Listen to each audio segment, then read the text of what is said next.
Добар ден, почитувани, добре дојдовте во уште една нова Телма амбулант. Денешната емисија е реализирана во соработка со клиничката болница Жан Митрев.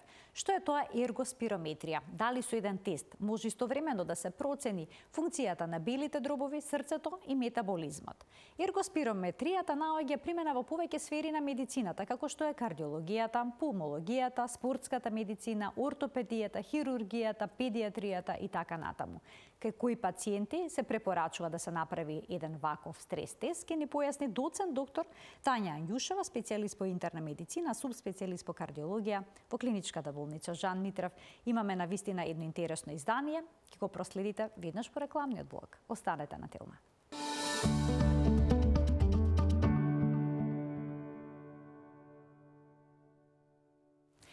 Дали секоја болест што влие на срцето и крвните садови ќе доведе до абнормална реакција при вежбањето? Што е тоа ергоспирометрија, кому се препорачува, ќе прашаме доцент доктор Тања Анѓушева, специјалист по интерна медицина, субспецијалист по кардиологија во клиничката болница Жан Митрев. Докторке, добре ни дојдовте во студиото на Телма. Добар ден.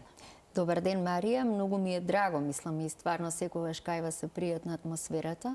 Пред да започнеме со нашиот разговор и едукативниот дел, би сакала да го честитам 8 март, меѓународниот празник на жените, право вам, на сите жени во светот и на нашите жени во нашата земја.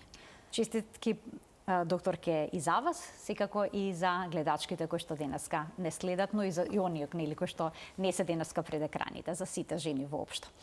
Што е тоа ергоспирометрија, докторке? Ергоспирометријата е посебен тест кој што во исто време ја следи работата на срцето и функцијата на белите дробови, меѓутоа при напор на самиот пациент. Како е можно тоа?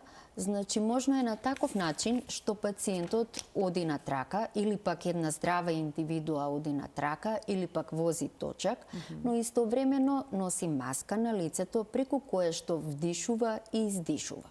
Преку траката и преку електродите кои што се ставени на самиот граден кош на индивидуата се добиваат записи од електрокардиограмот, додека пак преку издишувањето, преку маската се собираат гасовите кои што ги вдишува и издишува една личност и потоа се прави анализа во самиот апарат и преку таа анализа ние лекарите можеме да процениме колку кислород потрошува пациентот, дали се во ред неговите бели дробови, дали причина за недостаток на кислород е срцето, дали може би постои некој блок на ниво на самите клетки во човековиот организам кои што не можат да го искористат кислородот.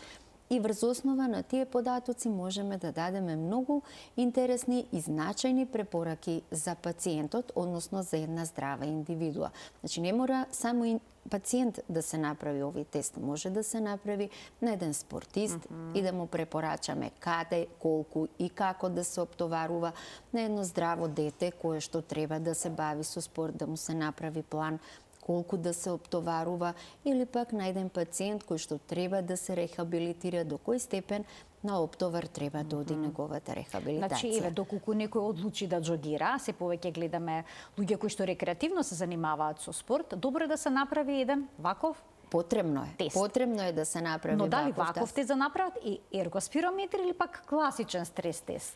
Значи овака, некој кој што сака да джогира и по интензивен напор да направи, неопходно е прво да го консултира својот лекар. Да се направат базични прегледи, да се направи ЕКГ, лабораторија, да се направи едно ехо, да се види да не постојат некакви испади во однос на структурата на срцето, а потоа, доколку веќе джогира и подолго време практикува поинтензивни физички оптоварувања, потребно е и пожелно е да го има овој тест, за да може да знае до кој степен треба да се оптоварува. Затоа што многу е опасно. Знаете, ние велиме, односно, луѓето кои што се поупатени во физиологијата и оние веќе кои што редовно тренираат, треба да знаат дека срцевиот мускул се тренира како што се тренираат и мускулите од нашето тело. Што значи тоа? Колку повеќе ние вежбаме, нашето срце работи поспоро, меѓутоа понапорно. Значи, тоа е една специфика на една добро тренирана индивидуа. Поспоро работи, за да има време да се наполни комората на срцето, а понапорно затоа што поголема количина крв истиснува, крвта која што ја истиснува е богата со кислород, со шеќер и ја носи таа крв до мускулите кои што додека ние трчаме, вежбаме или работиме нешто физички, добиваат на таков начин нашите мускули енергија, добиваат кислород кој што се неопходни. Посебно кислородот е неопходен за да може да настане согорување на хранливите продукти и да се произведе енергијата и мускулите наши да можат да се движат. Но и тука има граница. Нели ние ако сакаме и префорсираме премногу, значи на преголем оптовар, ако нашето срце не е спремно да одговори, во тој случај количината на крв и кислород која што се донесува до мускулите не е доволна, и во тој случај мускулите својата енергија си ја задоволуваат по друг пат. Ние докторите го велиме тоа анаеробен метаболизам, тоест настанува без присуство на кислород, разградување на хранливите продукти, се произведува енергија, значи мускулите не престануваат да работат, наредбата од нашиот мозок се извршува, но за жал се произведуваат кисели продукти, кои што кисели продукти понатаму во организмот почнуваат да ги оштетуваат нервните завршетоци, почнуваат токсично, односно штетно да делуваат на самиот срцев мускул, почнуваат штетно да делуваат и локално на самите мускули.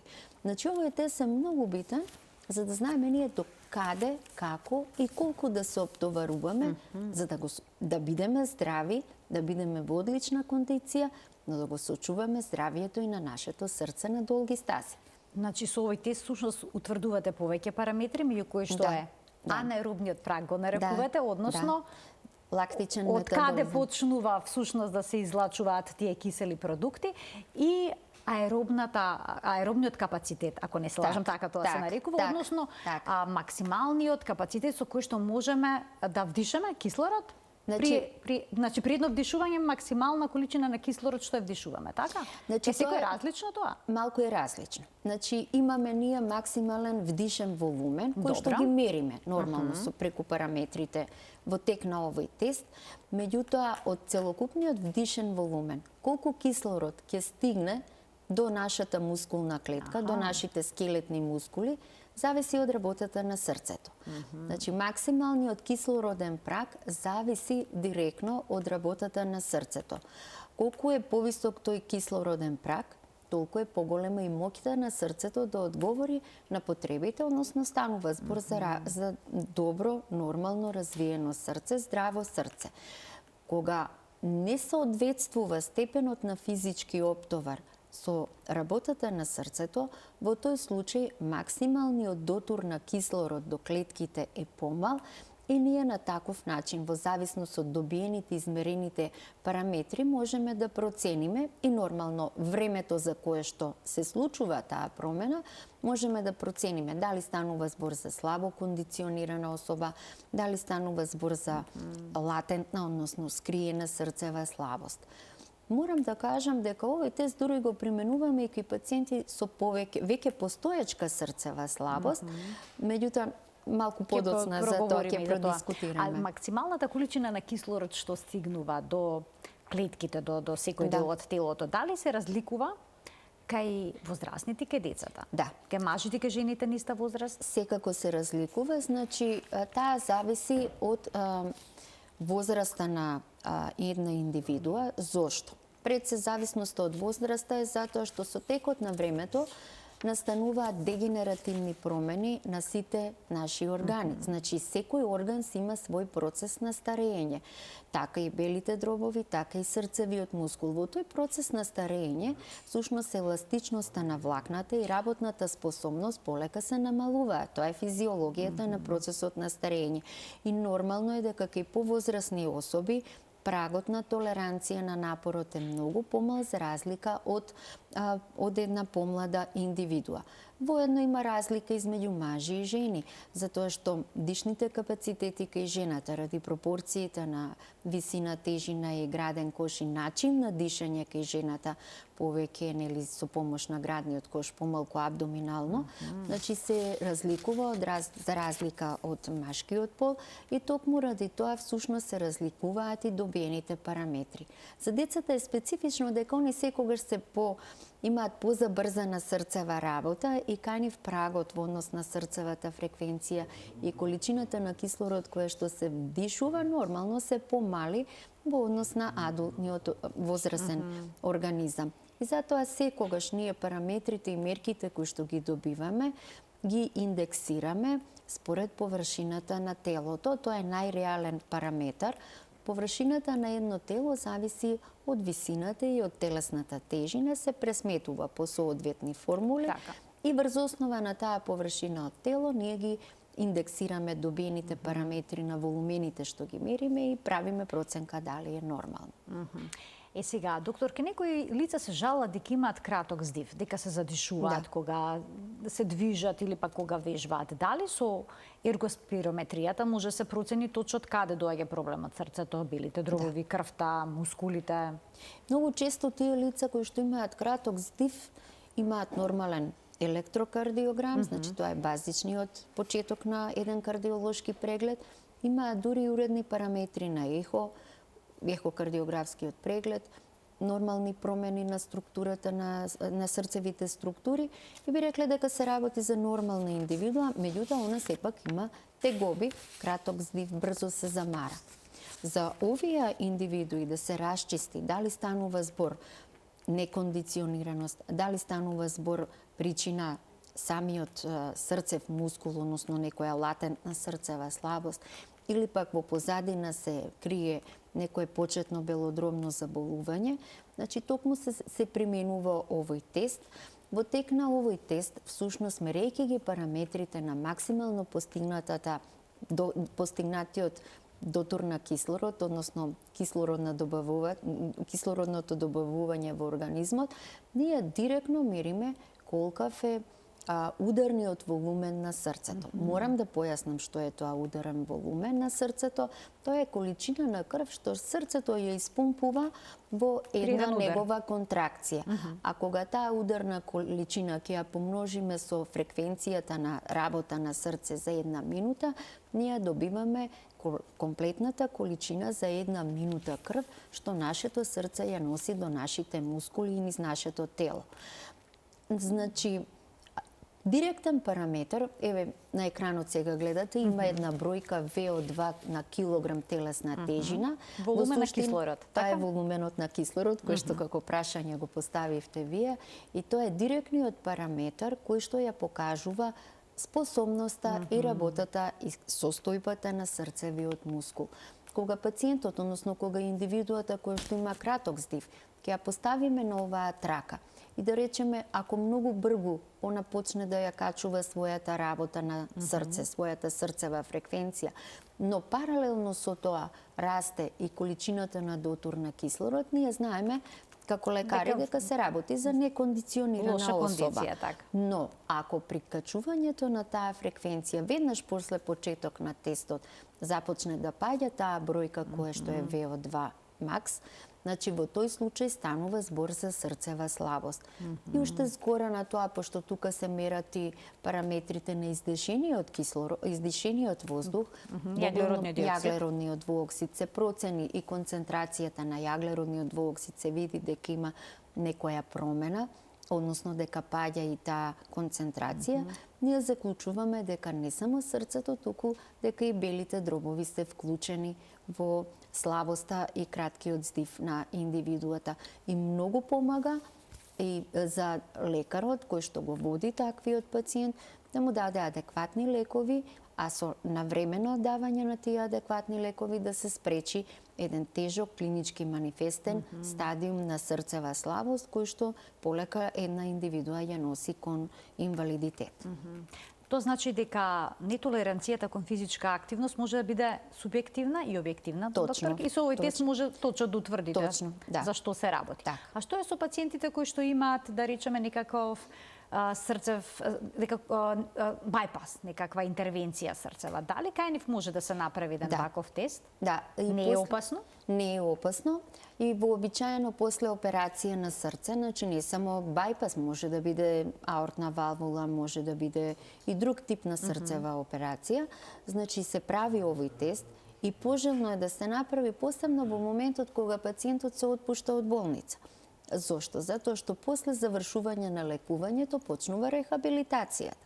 Рехабилитацијата треба да му даде одговор на пациентот колку треба да се оптовари, колку смее да се оптовари без да си наштети на себе си. Токму со овој тест, ние пациентите вообичаено од страната имаше еден лежечки точак. Тие пациенти во послеоперативниот период овој тест го прават на лежечкиот точак. Исто се прават оптоварувања, се мерат истите параметри, меѓутоа ние проценуваме до кој степен, пошто како се зголемува нивото на оптовар, така ни се поменуваат и параметрите што ги мериме и што ги следиме на екранот, можеме да процениме до кое ниво и колку минути во текот на денот еден пациент кој што е тазе после операција треба да се оптоварува за да се подобри неговата кондиција и на таков начин можат да се изработат и рехабилитационите протоколи за опоравување на пациентот и да му се овозможи побрзо враќање кон нормален начин на живот. Значи се направи оптимален план за рехабилитација, тоа овозможува всушност ергоспирометријата, но што е со оние лица кои што имаат срцева слабост? Посочивте дека може да се направи кај нив овие испитувања, дури и да се утврди самата дијагноза врз основа на тоа при вежбањето колкав ќе биде волуменот на кислородот, ако ве разбрав добро. Но што е со оние што се во понапредна фаза на болеста? Дали кај нив исто така можете да врз основа на овој тест да проценувате како прогресира болеста? Да, и многу е битно да процената на пациентите кои што се со напредната срцева слабост и дефинитивниот заклучок за нивниот понатамошен третман се направи врз основа на добените параметри од овој тест. Морам да споменам малку медицински дека во европските и светските препораки, воено и препораките на Американското здружение за кардиологија, овој тест е воведен како основа во процената на степенот и стадиумот на срцева слабост и нигде во свет веќе пациент не се влистува во листата за трансплантација, ниту пак се влистува во листата за поставување на механичка циркулаторна потпора без да се примени овој тест. Затоа што и ехото има дел од субјективизам, магнетот покажува моментална промена, меѓутоа овој тест ни покажува како срцето се адаптира во секојдневните услови, во услови на мирување и во услови на физичка активност. И ако да речеме кај пациентот се исцрпени сите резерви, значи ние ќе видиме и ќе процениме дека тој пациент многу брзо му паѓа способноста за доволен дотур на кислород, ќе добиеме некоја вредност на VO2 max многу ниска, испод 10. Ќе видиме дека многу брзо ја постигнува точката на анаеробниот метаболизам, дека брзо му се зголемува фреквенцијата. Значи, ние знаеме дека тој пациент на вистина е пациент со тежок напреднат стадиум на срцева слабост и дека него покрај или треба да се направи оптимизација на лековите кои што ги прима, па да се направи повторно контрола со тестот, да се види дали има подобрување, или пак ако е оптимално постигната дозата на лековите кои што се даваат за срцева слабост, во тој случај треба да биде влистан на листата за трансплантација, односно механичка циркулаторна потпора. А што е со пациентите пред оперативните зафати, доколку имаат некакви придружни хронични болести? Дали овој тест би помогнал во проценката, дали може да се направи операцијата и слично? Да, овој тест многу помага и постојат поедини параметри кои што се следат. Например, пациенти кои што се со карциноми на бели дробови, исто така овој тест и процената на кардиореспираторната резерва помага за да се предвиди колкава е можноста од настанување на ризици и компликации во послеоперативниот период. Многу е битен кај оние пациенти кои што се со мајорни, со големи абдоминални операции. Не зборувам за ургентни. Ургентна состојба е ургентна состојба, меѓутоа зборувам за планирани состојби и планирани, каде што може да се предвидат компликациите и пациентот адекватно да се подготви. Со примената на овој тест може точно да се разграничи дали на пациентот му треба подобра респираторна подготовка на белодробието, дали му треба подобра подготовка и оптимизирање на срцевата состојба, се со цел за поуспешно после оперативно опоравување. Ергоспирометријата наоѓа примена во многу сфери во медицината. Кардиологија, пулмологија, спортската медицина, веќе споменавте зашто има значење. Но велате во ортопедијата, ве хирургијата објаснивте, педиатријата и така натаму. Значи, за разни здравствени состојби може да даде корисни информации и податоци, односно да се има бенефит. Сега да ни објасните како се прави ова, како точно се изведува, дали со оптоварување се изведува тестот или не. Аз ке замолам отрижиме уште еден блок со фотографии каде што може да ја каде што е видлива и маската која што се става кај пациентите. Значи со какво оптоварување доктор ке се работи овој тест и дали секогаш е потребно оптоварувањето? Да. Тестот секогаш се прави со оптоварување. Меѓутоа треба да таа маска што се става. Тоа е таа маска која што се става кај пациентот и преку која што на самиот крај, мислам, на маската гледате дека има еден сензор, преку тој сензор во суштина се мерат вдишените и издишените волумени на воздух, односно на воздухот кој што го вдишува и издишува пациентот, а во тие волумени се мери проценката колку е присутно нивото на јаглероден двуоксид и на кислород. Сакам да кажам дека, односно потребно е индивидуата која што го прави овој тест треба да знае дека ден пред тестот има посебна подготовка. Затоа и постои и затоа имаме подготвено специјален прирачник како еден пациент треба да се подготви за изведба на овој тест. Пред се, не треба да е уморен, не треба да е ненаспан. Значи не треба да вежба. Ден пред, обавезно ден пред тестот не треба да вежба, за да може да се обезбеди максимално да биде оптоварен во тек на самиот тест. Не смеат да се конзумираат цигари, алкохол. Посебно не до 4 часа пред тестот. Кафе, зелен чај, вино и алкохолни пијалаци. Да.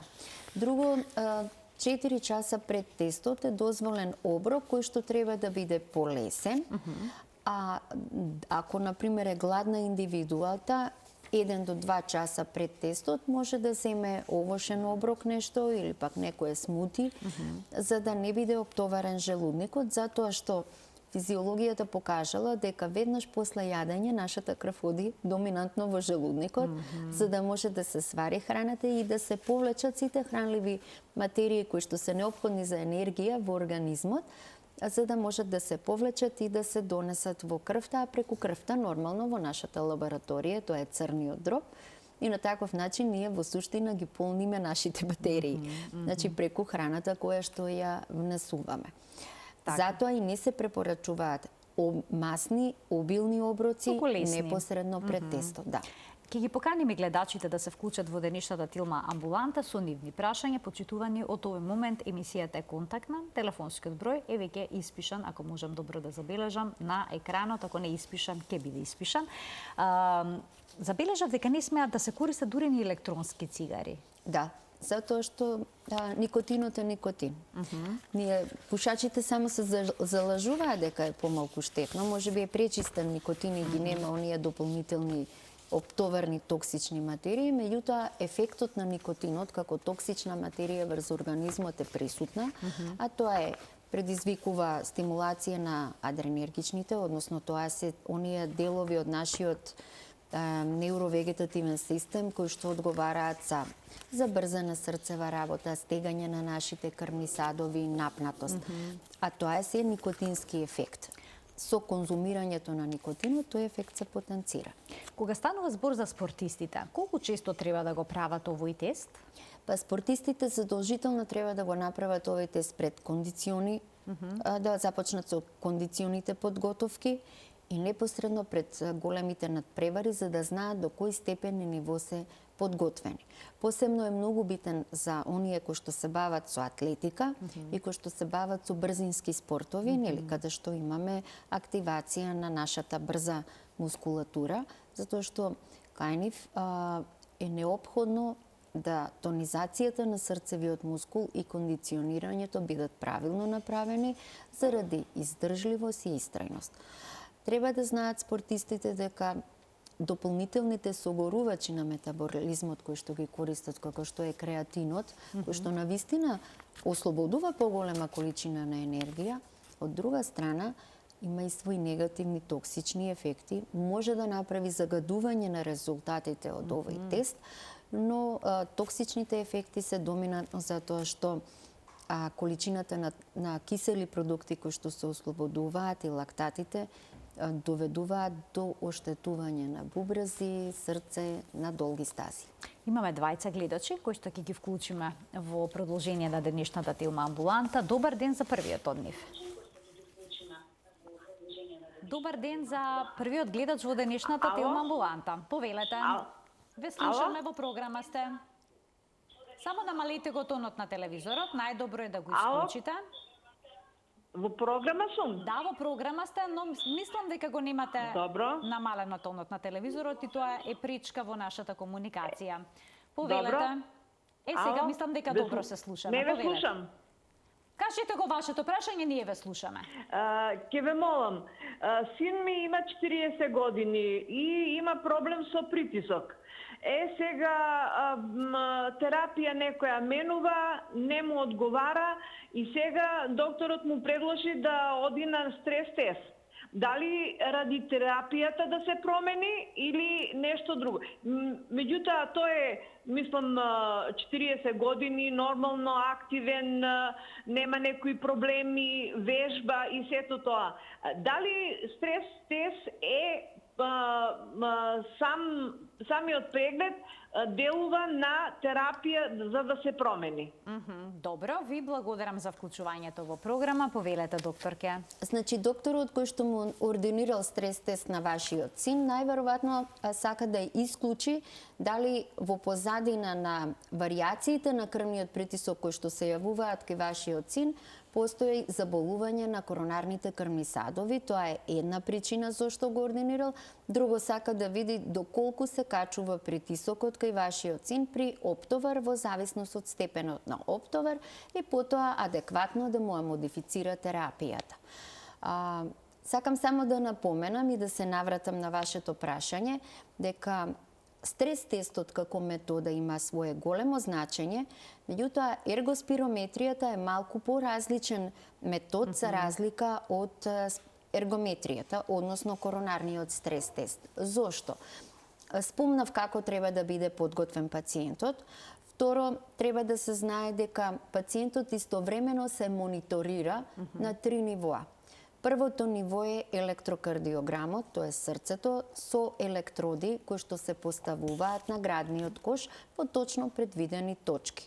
Втората метода е се поставува маска кај пациентот на лицето, како што видовте, која што завршува со сензор и тој сензор во суштина ја има клучната улога во мерењата и во анализите кои што понатаму ние ги правиме како лекари. Третото ниво е континуирано следење на пулсоксиметријата со на сите нас стандардниот веќе познат пулсоксиметар. Што става на прстот, така? И воедно мерење на крвниот притисок на пациентот. Пред да го почнеме тестов, значи прво се прашува пациентот дали му се јасни сите постапки, му се објаснува уште еднаш и пред се прави спирометрија. Што е пак сега тоа? Спирометрија е мерење на базичните параметри на нашето белодробие во мирни и во форсирани услови. Форсирани услови се кога ние како лекари им велиме на пациентите: земете воздух длабоко, они зимаат максимално длабоко и потоа им велиме: издишете сега. Додека го прави тоа индивидуата преку специјален сензор, во тој случај не ја носи маската, носот им е затворен со штипка, напротив сите тие вдишување и издишување ги прави преку специјален сензор и цевка. Значи, апаратот мери колку максимално е дишниот капацитет, тоест колку може една индивидуа максимално да вдиши, потоа мери колку максимално може да издиши. Ние во апаратот имаме внесено висина и тежина на пациентот, пол и возраст. Врз основа на тие параметри, апаратот прави процена и ги пресметува колку се предвидените нормални вредности на вдишување и издишување, а преку она реално што го измерил во моментот кога го почнуваме тестот, прави процентуална процена каде се наоѓа пациентот. И ние знаеме дали со тој пациент треба да продолжиме со тестот, затоа што, да речеме, ако се работи за тешка респираторна обструктивна болест, каде што повеќе од 50% имаме редукција на дишните волумени, тој пациент и не е да го ставиме на стрес тест. Значи не може секој пациент не може секој да влезе на стрес тест. Во тек на стрес тестот пациентот треба да биде сигурен, затоа што истовремено е мониториран и од лекар и од сестра, и спомна веќе од дополнителни системи на мониторирање, кои што предвидуваат и минимална промена во неговиот организам да настане и даваат нас сигнал дали треба тестот да го запреме пред да настане некоја катастрофална промена на здравието на пациентот. Обично луѓето се плашат од овој тест. Токму поради тоа треба да знаат дека е многу сигурен и многу безбеден. Американците се американци, ние за жал каскаме во статистика многу. Они направиле статистика каде што велат дека се јавуваат несакани ефекти кај еден пациент од 10.000 направени теста. Што значи дека навистина е многу ретко, а многу е ретко затоа што ако еден лекар кој што го работи тестот му го посматра пациентот и ги посматра сите, односно ги гледа, ги следи сите оние параметри кои што ги дава, колку е VO2 max, колку издишениот јаглероден двуоксид, дали расте нивото на VO2 max постигнато после постигнување на лактичниот метаболизам.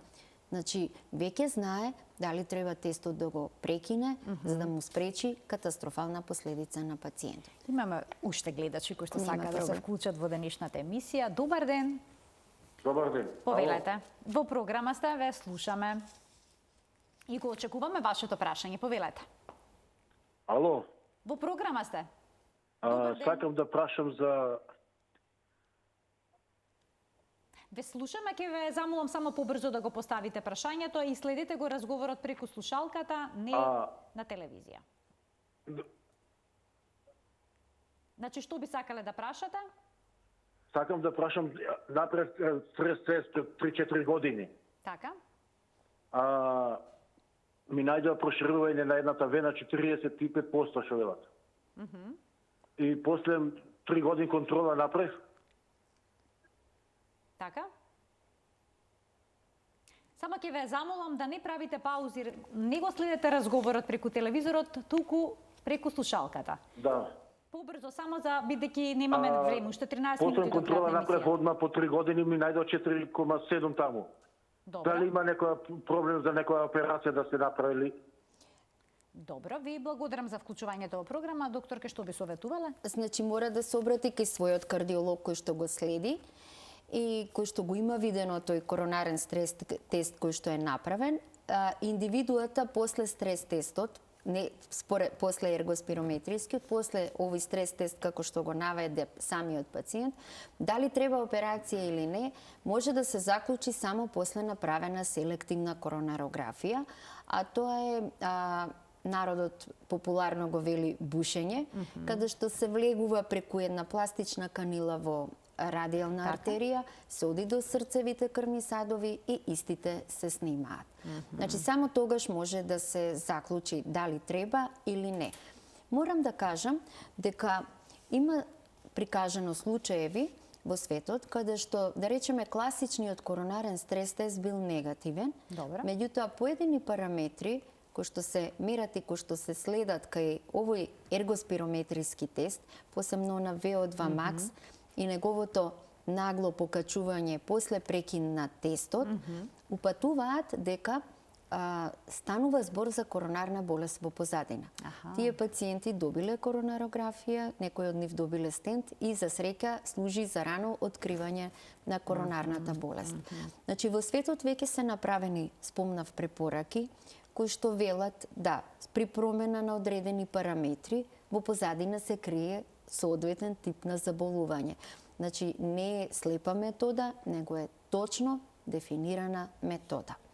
Така. Исто така е многу битно оваа метода да се знае, затоа што да речеме еден пациент кој што е со срцева слабост или еден пациент кој што е со срцево заболување, а има и поедина друга категорија на пациенти кои што ќе ги спомнам, значи може да се направи процена дали лековите кои што ги користи пациентот имаат одреден бенефит за негово подобрување. Врз основа на параметрите и она VO2 max кој што ќе се измери, значи може да се заклучи дали лекарот треба поедини лекови да ги зголеми, дали терапијата е оптимална за пациентот и како да го третира понатаму. Имам уште двајца гледачи, се надевам дека успешно ќе бидат вклучени. Ќе ги замолам само што пократко и појасно ги постават прашањата, бидејќи имам уште многу малку време до крајот на денешната емисија. Добар ден за следниот гледач. Добар ден. Добар ден уште еднаш. Добар ден. Да, ве слушаме, повелете. Имам 59 години. Така? Не сум поврзана сепак со темата, но е поврзана е пак за срцето. Станува збор пред 2 години ми установија перикардит и во срцето имав вода. 2 години го лекував и ја отстранивме водата, но перикардитот ми остане. Сега после 2 години повторно имам некое заболување, стискање на градите, недоволен воздух, кислород. И кога отидов на контрола ми рекоа дека на десната предкомора повторно ми се формира 6 милиметарско вода, или тоа како се вика излив во срцето. Па би сакала, бидејќи докторката е позната и стручна и би сакала од неа да добијам овој совет. Како да го лекувам срцето, дали треба нешто да се прихранува и зошто вака ми се повторува ова, иако јас сум вакцинирана, не сум прележала сега овие 2 години никаков вирус, постојано се пазам, а еве ми се повтори така оваа да се болест. повторува проблемот. Ви благодарам за вклучувањето во програма, повелете доктор. Значи клучна точка во прашањето на господјата е зошто и се повторува перикардитот. А за да може да се даде одговор зошто и се повторува перикардитот, не е неопходен само ехокардиографски преглед, него треба да се направи и магнетна резонанца на срце, каде што со помош на напреднатата технологија се навлегува во структурите на перикардот, миокардот и може етиолошки да се одговори што е причината на тој перикардит. Кога ќе се знае причината за перикардитот, многу полесно може и да се лекува и да се спречи негово повторно појавување. Вообичаено после воспалителни процеси, перикардитите завршуваат со задебелување на срцевата обвивка, и тоа е трајна последица, која што не мора да значи и активна болест, ако сите оние параметри кои што се знаци на воспаление, кои што ги проверуваме преку нашата крв, се мирни. Може да е само едноставно остаток како резидуа, како секвела, односно последица од претходно прележаниот перикардит. Но штом се јавува раслојувањето, во тој случај значи дека се јавува повторно болеста и затоа би препорачала на господјата да ја направи магнетната резонанца. На срце. Да. Уште еден гледач ке вклучиме. Добар ден. Добар ден за следниот гледач во денешната Телма амбуланта. Дали се уште го имаме гледачот? Слушаме нешто во позадина. Добар ден. Еве ве слушаме сега добро. Повелете. Се слушаме, нели? Да, сега одлично се слушаме. Повелете. Имам 66 години. Така? Пред 2 месеца ми оградија 2 стена. 2 стена имам оградено. Така. И сега, после првата контрола месец дена, докторот ми кажа дека е се уред. А сега последно време, дали докторката може да ми каже, у десното рамо има многу болки. Дали то поврзано ве интересира? Со стентот, предпоставувам. И со болеста, со состојбата. Па, како да кажам сега, некој пат болката од позади, некој пат од спреди во градниот кош. Аха, во градниот кош ја чувствувате. Да. Добро. Ви благодарам за вклучувањето, повелете, доктор. Овој тип на болка и е специфичен и не е специфичен. Може да е поврзан со срцето, но имајќи во предвид дека господинот пред 2 месеци имал добиено 2 стента, очекуваме дека тука би требало да биде во ред. Може да е во позадина, согласно со неговата возраст и промени на артрозни промени на рамениот појас, може да е во позадина промена на кичмениот столб. Но како и да е, за да може точно да се дефинира што е причината на болката, секако треба да се обрати на кардиолог и треба да се направат подетални испитувања. Едно од тие испитувања, ако треба на крај, ако не е јасно што е причината, може да ја направи и ергоспирометријата, затоа што ергоспирометријата е ограничувачка само за оние пациенти кои што имаат проблеми со движење. За сите не е возраста ограничувачка, доколку пациентот нема проблеми со локомоторниот систем. Ограничувачка е ако и не смее да ја направи една индивидуа, ако да речеме добила инфаркт за помалку од 1 месец. Или пак ако има некои малигни ритм промени кои што не можат да се средат со адекватните лекови кои што ги добива. Исто така не е препорачлива, не е контраиндицирана, но не е препорачлива за женски особи во тек на менструални, активен менструален циклус додека им е периодот, или пак додека кај оние особи кои што се верифицирани значајни намалувања на вредностите на хемоглобинот во крвта, воедно и на серумското железо. Кај тие индивидуи треба прво да се коригира анемијата, па повтоа да се направи овој тест. Затоа што има една посебна состојба, ние нема да знаеме, ако се прави кај една индивидуа со анемија, нема да знаеме дали е последица од анемијата, заморот и промените, лошите параметри кои што ќе се добијат. Анемијата е поврзана со транспортот на кислородот во организмот. Така, токму тоа е главниот клучен ефект. Хемоглобинот е одговорниот носител на кислородот до целиот организам. Дали имаме уште еден гледач? Добар ден. Добар ден. Добро, ние ќе продолжиме, па доколку има гледач ќе ми дадат знак. Докторке, а постои ли некаква опасност по завршувањето на овој тест да дојде до одредени компликации на пациентот отпосле да му се сложи? Бидејќи тој страф е присутен. Не би требало, затоа што спомнав, се следат сите параметри кои што се клучни за пациентот. Меѓутоа може да се случи да падне шеќер, да не да дехидрира пациентот преку тестот, затоа што дали една индивидуа се поти или не, треба да има во предвид дека губи течност и преку усната шуплина. И затоа после тестот ние препорачуваме задолжително да си се напијат вода и едно половина час после тестот да останат во наша средина за да можеме да ги следиме пациентот. И обичен стрес тест кога се прави, пациентот не би требало веднаш да си отиде во домашна средина. Неопходно е барем половина час да се адаптира, затоа што ние кога го правиме стрес тестот активираме се. Значи влегуваме од една состојба на мирен метаболизам и мирно производство на енергија на хиперпроизводство на енергија. И уште ако е надвор топло, излеземе во таква состојба може да ни се сложи. Заради тоа препорачуваме да се стабилизира организмот, па потоа ја дозволуваме со резултатот пациентот да си отиде во домашна средина. Касни компликации за среќа досега не се евидентирани, мислам и не се пријавени нигде во светот досега.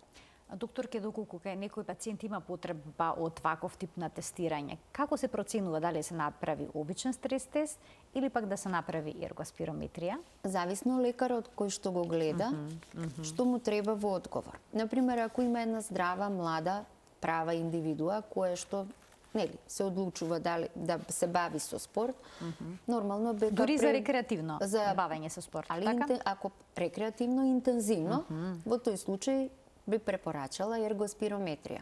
Ако се работи за пациент со срцева слабост, кој што веќе е етаблиран со една терапија, повторно би препорачала ергоспирометрија, за да можеме да расчистиме што се случува понатаму и како треба со лековите. Овој тест исто така би се препорачал и за пациенти кои што се со срцеви заболувања и некој друг вид на операција, за да ги предвидиме можните компликации. За спортистите спомнавме веќе, е неприкосновен. Морам да кажам како раритет докаде е отиден Западот со овој тест, дека, да речеме, на Запад прават дури и проценка на плацентарната перфузија кај трудници и предвидуваат ран инфаркт на плацента. Плацента е обвивката на бебето додека е во мајката во утробата. Значи дури до таму е отидена примената на овој тест и толку е софистициран. Инаку неговата историја е интересна. Значи не е од овој век, од предминатиот век, не е од 20-тиот. Не од 20-тиот, од 1890 година, Лавуазие, тој е француски научник, прв ја добива оваа идеја и прави испитување со неговиот асистент Сигмунд. Покасно, познатиот хемичар Прут 1812 година прв ги мерел во издишаните количини на воздух и се оптоварувал самиот себе си нивото на јаглероден двуоксид, за да Клипер дури 1920 година ја формира не оваква, се разбира, многу попримитивна оваков тип на машина, на ергоспирометријата, и благодарение на него оваа метода влегува во светот. 1950 е етаблирана веќе во светот, а 2021 век веќе влегува во сите светски препораки и во областа на кардиологијата и во областа на пулмологијата и како што спомнавте, хирургија, спортска медицина и така натаму. Доктор, ке ви благодарам многу за вашето денешно гостување, што ни појаснивте убаво, на јасен начин, што е тоа ергоспирометрија, очигледно метода која што наоѓа големо значење во здравјето на човекот и во лекувањето на одредени болести и дијагностицирањето. Благодарам, Марија, на покана. Почитувани, денес имавме задоволство да разговараме со доцент доктор Тања Ангјушева, специјалист по интерна медицина, субспецијалист по кардиологија од клиничката болница Жан Митрев. Ова беше уште една емисија реализирана во соработка со клиничката болница Жан Митрев. Ви благодарам за вниманието со кое што наследевте. Ви посакувам убав ден.